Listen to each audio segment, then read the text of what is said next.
안녕하세요. 뉴스반장입니다. 최성해 동양대전 총장, 표창장 수사 적극 협조할 수밖에 없었다.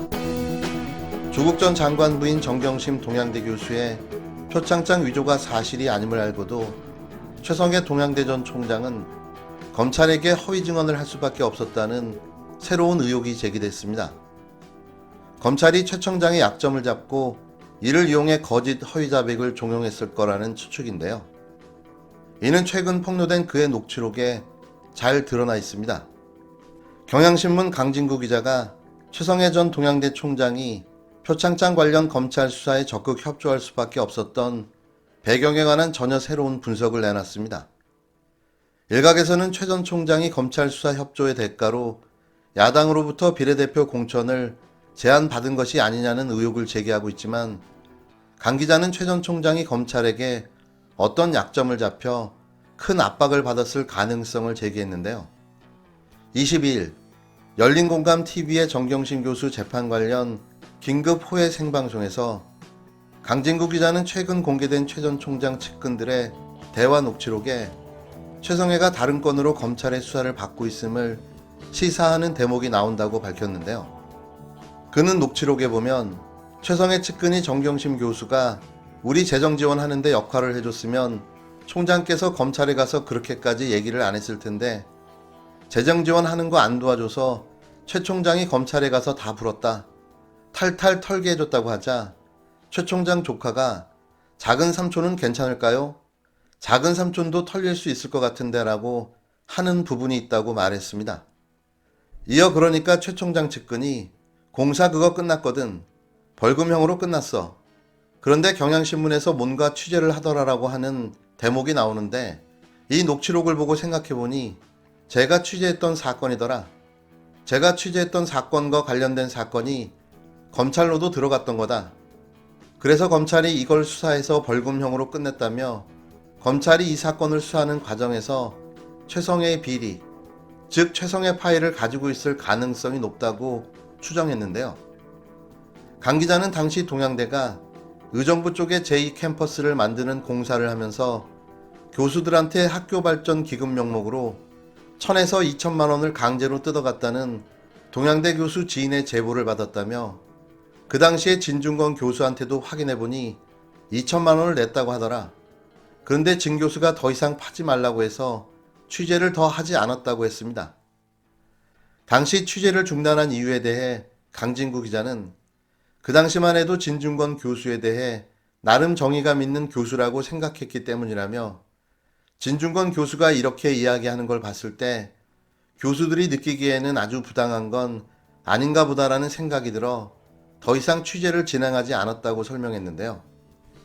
관련해 차이나랩 대표 김두일 씨는 조국 전 장관 동생의 경우 웅동학원에서 학교 발전 기금을 받았다는 이유로 징역 1년 실형을 받았다고 지적했습니다.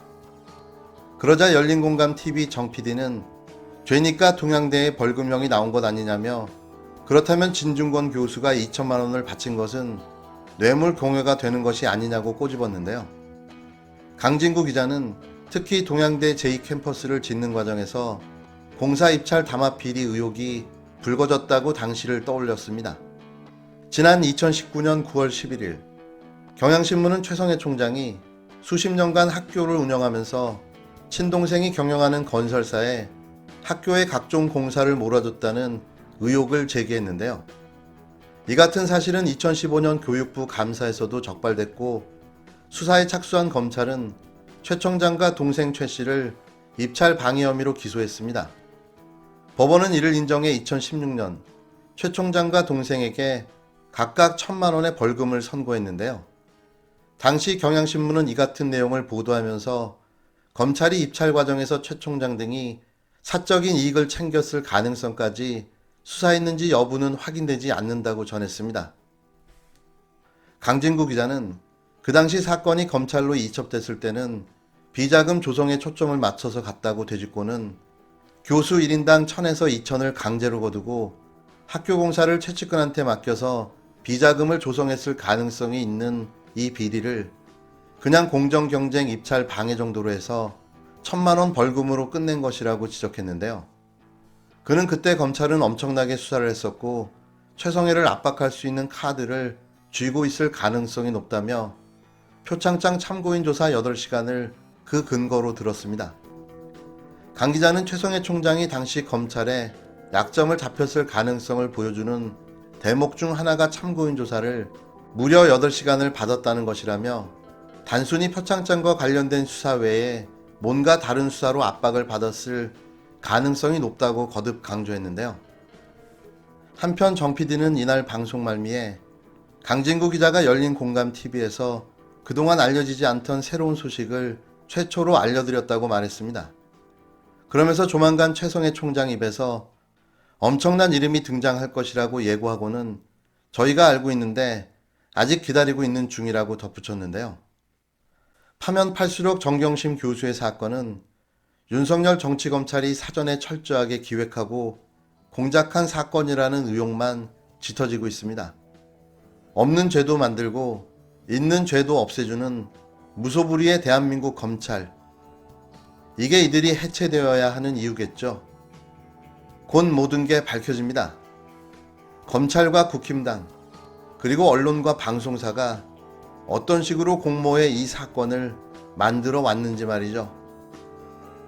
지금부터는 조국 후보자 관련 소식 이어갑니다. 어젯밤에 청문회가 끝나갈 무렵에 검찰이 후보자 부인 정경심 동양대 교수를 기소를 했습니다. 딸의 총장 표창장을 위조한 혐의입니다. 이 정경심 교수를 직접 불러서 조사하는 걸 생략하고 바로 기소를 한 건데 뭔가 이 밖에서 모르는 증거를 더 갖고 있지 않겠냐라는 전망이 있었죠. 이 부분에서 저희가 단독으로 취재를 한 게 있습니다.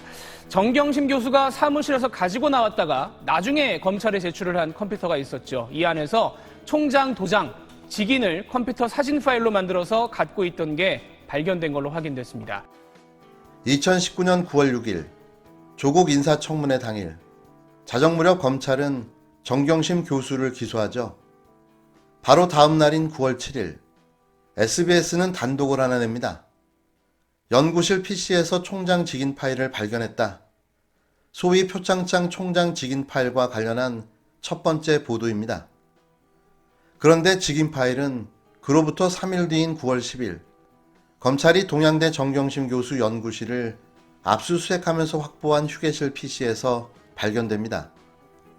지난 1년 반 동안 쏟아진 수많은 검찰발 조국 보도 중 저는 이 보도가 가장 이상합니다.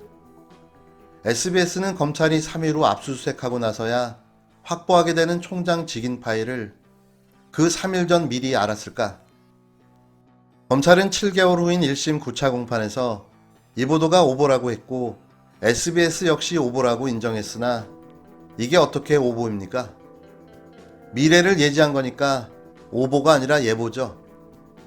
SBS가 발견했다고 단정적으로 보도할 정도면 확실한 소스가 있었다는 소리고 그 소스는 검찰밖에 없죠. 그럼 남는 문제는 하나입니다. 검찰은 어떻게 3일 후에야 발견될 파일을 미리 알았을까? 언론은 이 질문을 왜 안 하는 거죠? 지난 4월 22일 TBS 김어준의 뉴스공장에서 김어준 총수가 김어준 생각에서 한 발언입니다. 모든 퍼즐이 맞춰지고 있습니다.